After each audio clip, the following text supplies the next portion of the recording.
സ്നേഹം നിറഞ്ഞവരെ, സമന്വയത്തിന്റെ അടുത്തൊരു എപ്പിസോഡിലേക്ക് സ്വാഗതം. ഇന്ന് ബലിപെരുന്നാൾ, സ്നേഹത്തിന്റെയും ത്യാഗത്തിന്റെയും വിട്ടുകൊടുക്കലിന്റെയും പങ്കുവെക്കലിന്റെയും ഒരു ദിനം. എല്ലാവരും പരമാവധി അവരവരുടെ വീടുകളിൽ സ്നേഹത്തോടെയും സുരക്ഷിതത്വത്തോടെയും കൂടെ ഇന്നത്തെ ഈ പെരുന്നാൾ ആഘോഷിക്കാൻ കഴിയുമെന്ന് ഞാൻ ആഗ്രഹിക്കുന്നു. അതിനായി പ്രാർത്ഥിക്കുന്നു. ഇന്നൊരു ചെറിയ വിഭവമാണ് നിങ്ങളുടെ മുമ്പിൽ കൊണ്ടുവന്നിട്ടുള്ളത്. ഒരു ചെറിയ നെയ്ച്ചോറും ബീഫിന്റെ ഒരു ഐറ്റം. സത്യത്തിൽ പെരുന്നാളാണെങ്കിലും ഇനിയിപ്പോൾ ഏത് ആഘോഷമാണെങ്കിലും സന്തോഷത്തെക്കാൾ ഉപരി നമ്മളുടെ മനസ്സിൽ ചെറിയൊരു വേദനയുണ്ടല്ലേ. കാര്യം എന്താണ്? നമ്മുടെ പല വീടുകളിലെയും പ്രിയപ്പെട്ടവർ എവിടെയാണ്? അകലങ്ങളിൽ തന്നെയാണ്. അവരവിടെ ക്യാമ്പുകളിലോ അല്ലെങ്കിൽ അവർ താമസിക്കുന്ന സ്ഥലത്തോ അവരെ കൊണ്ടാവുന്ന രീതിയിൽ ബലിപെരുന്നാൾ ആഘോഷിക്കുകയാണ്. അപ്പൊ തൽക്കാലം നമുക്ക് ഈ കൊറോണയും മറ്റുള്ള ബുദ്ധിമുട്ടുകളും മനസ്സിൽ നിന്നും മാറ്റിവെക്കാം.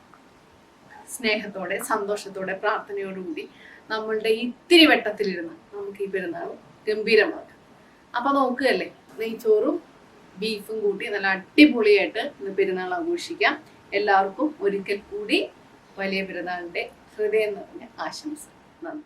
അപ്പോൾ നമ്മൾ 2 കിലോ ബീഫിനുള്ളത് 1.5 കിലോ ഇറച്ചിയും ഒരു 1/2 കിലോ കരളും നന്നായിട്ട് വിനാഗിരിയിൽ ഉപ്പ് വെള്ളത്തിൽ ഒരു 2-3 മണിക്കൂർ ഇട്ട് തിരുമ്മി കഴുകി എടുത്തതാണ്. നോക്കിക്കേ, നല്ല അലുവ കഷ്ണം പോലെ ഉണ്ട് കേട്ടല്ലോ. പെർഫെക്റ്റ് ആയിട്ടുണ്ട്. കറിവേപ്പില ഒരു പിടി. അതിന് വേണ്ട സാധനങ്ങൾ നിങ്ങൾ പറയാം. 1 കിലോ ആണ് ഉണ്ടാക്കുന്നതെങ്കിൽ അതിനനുസരിച്ച് നിങ്ങൾ അഡ്ജസ്റ്റ് ചെയ്താൽ മതി. ഒരു 4 മീഡിയം സബോള ചെറുതായിട്ട് അരിഞ്ഞത്, 4 മീഡിയം സബോള, വലിയ 2 കൈപ്പിടി ചെറിയുള്ളി, ഒരു 3-4 പീസായിട്ട് ഓരോന്നും അരിഞ്ഞത്, വലിയ 2 കൈപ്പിടി കേട്ടോ. ചെറിയുള്ളി ഒരു അല്പം കൂടിയാലും ടേസ്റ്റ് കൂടുകയുള്ളൂ, കുറയില്ല. പിന്നെ വലിയ തക്കാളി ആണെങ്കിൽ 2 എണ്ണം, ഇത് മീഡിയം തക്കാളിയാണ് 3 എണ്ണം എടുത്തു. ഓക്കെ, ഒരു മീഡിയം പീസ് ഇഞ്ചി നന്നായിട്ട് ചതച്ചത്, വെളുത്തുള്ളി 2 വലിയ കൂടം വെളുത്തുള്ളി. ഇതിന്റെ തൊലി പൂർണ്ണമായി കളയണമെന്നില്ല കേട്ടോ, പുറത്തെ മാത്രം കളഞ്ഞ് ചതച്ചാലും മതി. 2 വലിയ കൂടം വെളുത്തുള്ളി. പിന്നെ പച്ചമുളക് 4 എണ്ണം കീറിയത്, എരിവിനനുസരിച്ച് വേണമെങ്കിൽ നിങ്ങൾക്ക് കൂട്ടാം. പച്ചമുളക് അത് മതി. മല്ലിപ്പൊടി 6 വലിയ ടേബിൾ സ്പൂൺ മല്ലിപ്പൊടി. ഇത് മുളക് പൊടിയാണ്, പിരിയം മുളകും പാണ്ടിമുളകും കൂടിയുള്ള മിക്സാണ്. അത് മുളക് പൊടി ഒരു 4 ടേബിൾ സ്പൂൺ. ഓക്കെ, പിന്നെ വേണ്ടത് മഞ്ഞൾപ്പൊടി 1 ടീസ്പൂൺ, കുരുമുളക് പൊടി 2 ടേബിൾ സ്പൂൺ. നിങ്ങൾക്ക് കുരുമുളകിന്റെ ടേസ്റ്റാണ് കൂടുതൽ ഇഷ്ടമെങ്കിൽ നിങ്ങൾ ഈ ചുമന്ന മുളക് പൊടി ഇതും കൂടെ പകുതി എടുത്താൽ മതി. അത് നിങ്ങളുടെ താല്പര്യത്തിനനുസരിച്ച് കേട്ടോ. ഗരം മസാല 2 ടീസ്പൂൺ. അപ്പോൾ ഇത്രയാണ് സാധനങ്ങൾ. ഇനി വേണ്ടത് ഉപ്പ് വേണം, വെളിച്ചെണ്ണ വേണം. അതെന്താ ചെയ്യണമെന്നുള്ളത് ഞാൻ നിങ്ങൾക്ക് കാണിച്ചു തരാം. ബീഫ് കുക്കറിലേക്ക് ഇട്ടു. ബാക്കിയുള്ള എല്ലാ ഇൻഗ്രീഡിയൻസും നമ്മൾ ഇതിലേക്ക് ഇടുകയാണ്. ഞാൻ പറഞ്ഞു ഇത് 2 രീതിയിൽ നമുക്ക് വെക്കാം. ഒന്നെങ്കിൽ ഈ നമ്മുടെ ഈ സബോളയും ഇഞ്ചിയും വെളുത്തുള്ളിയും തക്കാളിയും ഒക്കെ എണ്ണയിൽ വഴട്ടി നന്നായിട്ട് സെറ്റായതിനു ശേഷം ബീഫിൽ ചേർത്ത് കുക്കറിൽ അടുപ്പിച്ചിട്ട് നമുക്ക് വരട്ടിയെടുക്കാം. ഇത് ഈസിയസ്റ്റ് വേ ആണ്. നമുക്ക് ടേസ്റ്റും കിട്ടും, നമുക്ക് പണി എളുപ്പവും. കാര്യം നമ്മൾ ഇതിനൊക്കെ വേണ്ടിയിട്ടേ ഒരുപാട് സമയം ചിലവാക്കുക എന്ന് പറഞ്ഞിട്ടുണ്ടെങ്കിൽ നമുക്ക് ബുദ്ധിമുട്ടാണ് അല്ലേ. എളുപ്പമാണിത്. പിന്നെ എണ്ണയും ഒക്കെ നമുക്ക് കുറച്ച് മതി. മറ്റേതെന്ന് പറഞ്ഞിട്ടുണ്ടെങ്കിൽ അത് വരട്ടാനുള്ള എണ്ണയും കൂടെ വേണമല്ലോ. ഓക്കെ, ഇതെല്ലാം ഇടുകയാണ്. ഒരുമിച്ചിട്ടതിന് ശേഷം നമ്മൾ എന്ത് ചെയ്യണം? നന്നായിട്ട് തിരുമ്മി പിടിപ്പിക്കണം. ഓക്കെ, ഉപ്പ് വേണമെങ്കിൽ നിങ്ങൾക്ക് കല്ലുപ്പ് ഇടാം കേട്ടോ. നോർമലി ഞാൻ കല്ലുപ്പാണ് ഇടുന്നത്, പക്ഷെ ഇതൊരു കണക്ക് കറക്റ്റ് കാണിക്കാൻ വേണ്ടി 2 വലിയ സ്പൂണ് കല്ലുപ്പിട്ടു. പിന്നെ ഞാൻ പറഞ്ഞല്ലോ, കറിവേപ്പിലയൊക്കെ നമുക്ക് എത്ര ഇടാമോ അത്ര ഇടാം കേട്ടോ. കറിവേപ്പില കൂടിയോണ്ട് ഈ തണ്ട് ഞാൻ അങ്ങോട്ട് ഇടുകയാണ് കേട്ടോ. അതൊക്കെ ഇങ്ങനെയുള്ള ഈ പഴയ കാലത്തെ കുക്കിങ്ങിലാണ് ഇതൊക്കെ. തണ്ടിട്ടാൽ അതിന് ടേസ്റ്റ് കൂടും, ഗുണവും കൂടും. അതിൻ്റെ കാരണം ഞാൻ പറഞ്ഞുതരാം കേട്ടോ. കറിവേപ്പില മാത്രമല്ല, മുരിങ്ങയിലയുടെയൊക്കെ ചെറിയ ചെറിയ തണ്ടുകളുണ്ടല്ലോ. നമ്മൾ മുരിങ്ങയില കറി വെക്കുമ്പോൾ എന്താ ചെയ്യുക? കുറച്ചൊരു ഒരു ടേബിൾ സ്പൂൺ മതി കേട്ടോ മാക്സിമം. വെളിച്ചെണ്ണ തന്നെ ഉപയോഗിക്കണം. എന്നിട്ട് എന്താ ചെയ്യേണ്ടതെന്ന് അറിയോ? ഉപ്പിട്ടും എല്ലാം നമ്മൾ ചേർത്ത്, ഒന്നും വിട്ടു പോയിട്ടില്ലല്ലോ. എന്നിട്ട് ഇത് നന്നായിട്ട് അങ്ങോട്ട് തിരുമ്മി പിടിപ്പിക്കുക. നന്നായി തിരുമ്മി പിടിപ്പിച്ചിട്ട് വേണമെങ്കിൽ നിങ്ങൾക്ക് ഒരു 1/2 മണിക്കൂർ വെക്കാം കേട്ടോ. ഞാൻ ഡയറക്റ്റായിട്ട് പെട്ടെന്ന് ഉണ്ടാക്കുകയാണ്. കാരണം തിരുമ്മി പിടിപ്പിച്ച് നമ്മൾ കുക്കറിൽ വളരെ സ്ലോയിലല്ലേ കുക്ക് ചെയ്യണത്. അത് മതി. നിങ്ങൾക്ക് വേണമെങ്കിൽ അരമണിക്കൂർ വെച്ചതിന് ശേഷം ഒരല്പം വെള്ളം നമുക്ക് ചേർത്താൽ മതി.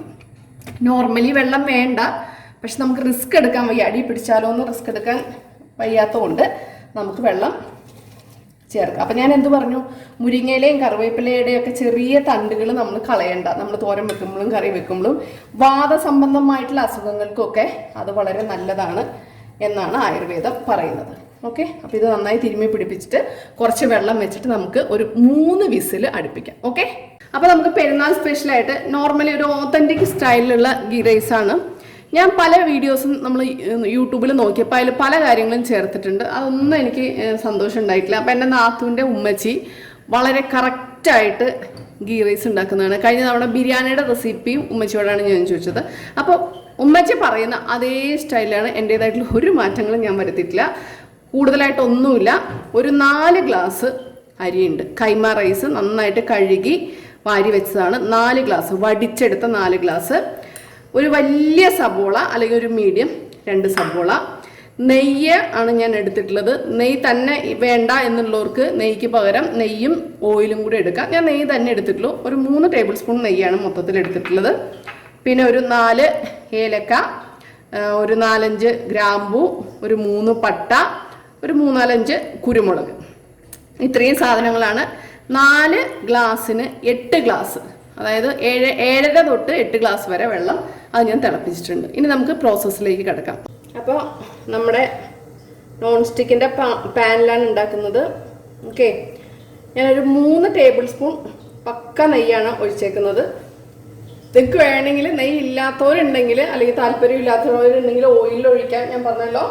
അല്ലെങ്കിൽ ഓയിലും നെയ്യും കൂടെ മിക്സ് ചെയ്ത് ഒഴിക്കാം. നമ്മളിത് കാര്യമായിട്ട് വേറെ ഒന്നും ചെയ്യാത്തതുകൊണ്ട് ഞാൻ 3 ടേബിൾ സ്പൂണാണ് ഒഴിച്ചിട്ടുള്ളത്. പിന്നെ നമ്മുടെ ഓൾ സ്പൈസസ് ഒന്ന് ഇട്ടു. ഒന്നൊന്ന് ചൂടായി വരട്ടെ, ചെറിയ സ്മെല്ല് വരുമല്ലോ. അപ്പോൾ ചെറിയൊരു സ്മെല്ല് വന്നു.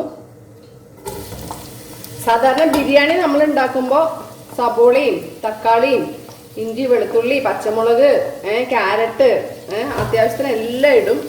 സത്യത്തിൽ ഈ നെയ്ച്ചോറിൻ്റെ ഒരു ഏറ്റവും വലിയ പ്രത്യേകത എന്ന് പറയുന്നത് നമുക്ക് ഏറ്റവും ഈസി ആയിട്ട് ഉണ്ടാക്കാൻ പറ്റുകയും ചെയ്യും, എന്നാൽ നമുക്ക് ആ ഒരു തനിമയാർന്ന രുചി കിട്ടുകയും ചെയ്യും. അത്യാവശ്യം ഒന്നുമില്ല. ഇപ്പം പ്രത്യേകിച്ചും കുട്ടികൾക്കേ, നമ്മൾ വീടുകളിൽ കുട്ടികൾക്ക് ഇത് കൊടുക്കുമ്പോൾ, ബിരിയാണി കൊടുക്കുമ്പോൾ എന്താ ചെയ്യുക, അവർ ഈ പറഞ്ഞ സബോളയും തക്കാളിയും അതിൻ്റെ അകത്തുനിന്ന് പറക്കാൻ പറ്റുന്ന സാധനങ്ങളൊക്കെ അങ്ങ് പറക്കി മാറ്റും അല്ലേ. അപ്പം അവരെ സംബന്ധിച്ച് ഏറ്റവും ബെസ്റ്റ് എന്താണ്, നെയ്ച്ചോറ് തന്നെയാണ്. ബിരിയാണിയുടെ അത്ര സ്പൈസസും വരുന്നില്ല, എന്ന ടേസ്റ്റും ഉണ്ട്. നമുക്ക് ഇതിൻ്റെ അകത്ത് തന്നെ കുറച്ച് ഉപ്പിടാം കേട്ടോ, പെട്ടെന്ന് വഴണ്ണും കിട്ടും. ഓക്കെ, ഇതൊന്ന് അത്രയ്ക്ക് അങ്ങോട്ട് പോകണ്ട, ചെറിയൊരു ട്രാൻസ്പെറൻ്റ് ആവുന്നവരെ വഴറ്റിയാൽ മതി. ഇതാ മതി കേട്ടോ. ഈ ഒരു ലെവലിലേക്ക് മതി. ഇനി നമ്മൾ എന്ത് ചെയ്യണം, നമ്മുടെ കഴുകി വാർത്ത് വെച്ചിരിക്കുന്ന അരി, വീണ്ടും പറയാണ്, അരി കുതിർക്കേണ്ട കാര്യമില്ല. നന്നായിട്ട് കഴുകി എടുത്തതിന് ശേഷം എടുത്താൽ മതി. ഇനി ഇത് നന്നായിട്ട് ഇതിലൊന്നിട്ട് വറക്കുക, കേട്ടല്ലോ. ഒരു 3-4 മിനിറ്റ് വറക്കുക. ഓക്കെ, എന്നിട്ട് വരാം. ഒരു 5 മിനിറ്റ് കേട്ടോ, 5 മിനിറ്റ് അതിൽ വറുത്തു. ഇനി മതി.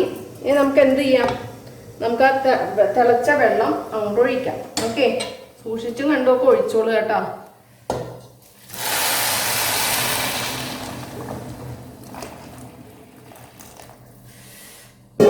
ഇങ്ങനെ ഒഴിക്കുമ്പോൾ ആവി ഇങ്ങനെ പൊങ്ങി വരും അല്ലേ.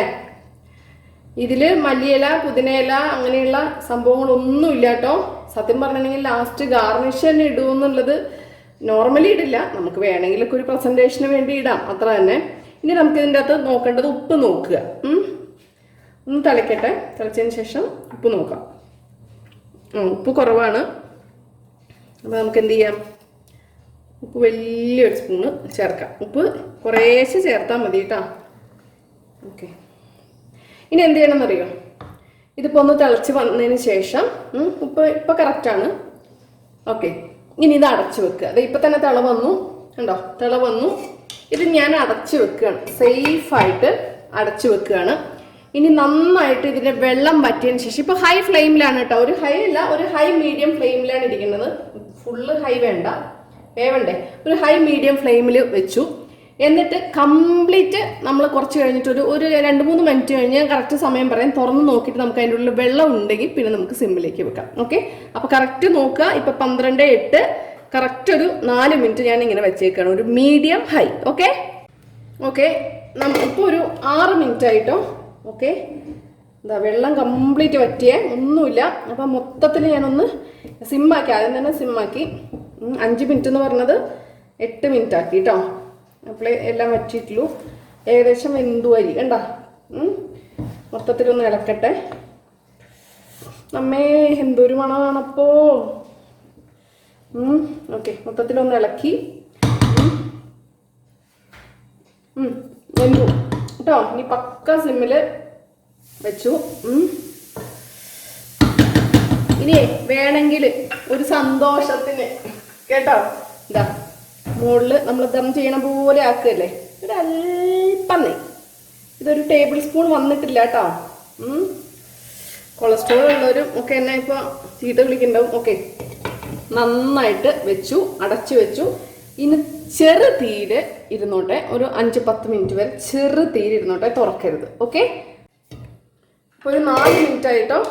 അയ്യോ മതി മതി മതി, ഇതാ ഓക്കെ ആയി. ഇനിയിപ്പോൾ ഇരുന്ന് ചിലപ്പോൾ അടി പിടിക്കും. ഞാൻ ഓഫ് ചെയ്തു, തീ ഓഫ് ചെയ്തു കേട്ടോ. തീ ഓഫ് ചെയ്തു, ഒന്നും കൂടെ ജസ്റ്റ് ഒന്ന് ഇളക്കി. ഓക്കെ, ഒന്ന് പൊത്തി വെച്ചു കേട്ടോ.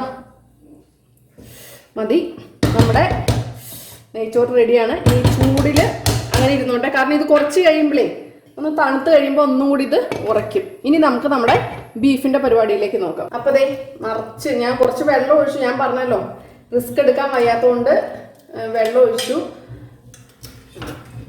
കാണുന്നുണ്ടോ, കണ്ടോ, ഇത്രയും വെള്ളമുണ്ട് കേട്ടോ. അപ്പോൾ നിങ്ങൾക്ക് ഇത്രയും വേണ്ട, പക്ഷെ വെള്ളം നമുക്ക് വറ്റിച്ചെടുത്താലും ടേസ്റ്റ് ഒന്നും കുറയുന്നില്ല. ഓക്കെ, നോർമലി ഈ ഒരു പ്രോസസ്സ് നമ്മൾ അടുപ്പിലാണ് ചെയ്യുക, പക്ഷെ അവിടെ എപ്പോഴും ഞാൻ പറയാറില്ലേ ലൈറ്റ് ഇല്ലാത്തതുകൊണ്ട് ഞാനത് ഇങ്ങോട്ട് മാറ്റി. അപ്പം ഇനി ഇതെല്ലാം ഒന്ന് മാറ്റിയിട്ട് വരാം. അപ്പോൾ ഇതാ നിങ്ങൾക്ക് വേണമെങ്കിൽ ചാറ് കുറച്ച് വെച്ചാൽ മതി കേട്ടോ. ആദ്യം തന്നെ ബീഫിൽ നിന്ന് ഇറങ്ങുന്ന ഉറപ്പാണ് നമുക്ക്. അപ്പോൾ ഇത് ഞാൻ അത്യാവശ്യം, കാരണം നെയ്ച്ചോറിൻ്റെ കൂടെ കുറച്ചൊരു ഗ്രേവി വേണം, അതുകൊണ്ടാണ് ഇതിന് പറ്റും. കുറച്ചും കൂടെ വറ്റി എന്നാൽ പരണ്ടും അല്ല, കുറച്ച് ഗ്രേവി ആണെന്നുള്ളൊരു ലെവലിലേക്ക് ഞാൻ മാറ്റി കാണിച്ചു തരാം. ഇപ്പോൾ ഒന്നുമില്ല, ഇതിങ്ങനെ തുറന്ന് വെച്ചിട്ട് ഇതാവട്ടെ. അത്യാവശ്യം ബീഫ് നന്നായിട്ട് വെന്തിട്ടുണ്ട്. ഈ ഓപ്പണായിട്ട് തന്നെ ഇതിരുന്നിട്ട് വറ്റട്ടെ കേട്ടോ. എന്നിട്ട് ഇറക്കുന്നതിന് മുമ്പ് നമുക്ക് കുറച്ച് പച്ചവെളിച്ചെണ്ണ ഒഴിക്കാം. ഞാൻ കാണിച്ചു തരാം. ഓക്കെ, ഇതാ നോക്ക്, എന്താ എന്നാൽ കുഴഞ്ഞിട്ടും ഇല്ല കണ്ടോ, എന്നാൽ അത്യാവശ്യം ഗ്രേവി ഉണ്ട്. ഇതാണ് പാകം. കാരണം നമ്മൾ നല്ല ഡ്രൈ ആയിട്ടല്ലേ ഇരിക്കുന്നത് നമ്മുടെ നെയ്ച്ചോറ്. ഇനി ഇത് അവസാന ടച്ചാണ്. നമ്മുടെ പച്ച വെളിച്ചെണ്ണ ഒരല്പം ഒഴിക്കാം, എന്നിട്ട് ഒന്ന് നല്ല അടിപൊളിയായിട്ട് ഇളക്കാം. ഓക്കെ, എന്നിട്ട് നിർത്താം, അടച്ചു വെക്കുക. ഒരു 10 മിനിറ്റ് കഴിഞ്ഞിട്ട് നമുക്കിത് സെർവ് ചെയ്യാം. ഓക്കെ, നമ്മുടെ കിഡിലൻ നെയ്ച്ചോറും നല്ല ഒന്നാന്തരം വരട്ടിയ ബീഫും. ഇതിലൊരു പ്രത്യേകത നിങ്ങൾ ശ്രദ്ധിച്ചിട്ടുണ്ടാവും, നമ്മൾ ഒരു പൊടികളും ഒരു സബോളയും ചെറിയുള്ളിയും ഒന്നും വഴറ്റിയിട്ടില്ല. ബീഫാണെങ്കിലും ചിക്കൻ ആണെങ്കിലും എല്ലാവരുടെയും തലവേദന അതാണല്ലോ അല്ലേ, വരട്ടി തലവേദന എടുക്കും. ഇത് ഏറ്റവും ഈസിയസ്റ്റ് വേ ആണ്. പ്രത്യേകിച്ചും ബാച്ചിലേഴ്സിനൊക്കെ നല്ല അടിപൊളിയായിട്ട് പരീക്ഷിക്കാം, പുതിയതായിട്ട് ഉണ്ടാക്കുന്നവർക്കും പരീക്ഷിക്കാം. അപ്പോൾ നോക്കിക്കേ, ഇതാ കിഡിലൻ നെയ്ച്ചോറും ബീഫും റെഡിയാണ്. നല്ല റെയ്ത്ത കൂട്ടി ഒരു വേണമെങ്കിൽ ഒരു പപ്പടമൊക്കെ ഉപയോഗിച്ചിട്ട് തിന്നാം. അപ്പോൾ എല്ലാവരും കഴിക്കുക, അഭിപ്രായം അറിയിക്കുക. അടുത്ത വീഡിയോ ആയിട്ട് വരുന്നവരെ നന്ദി, നമസ്കാരം.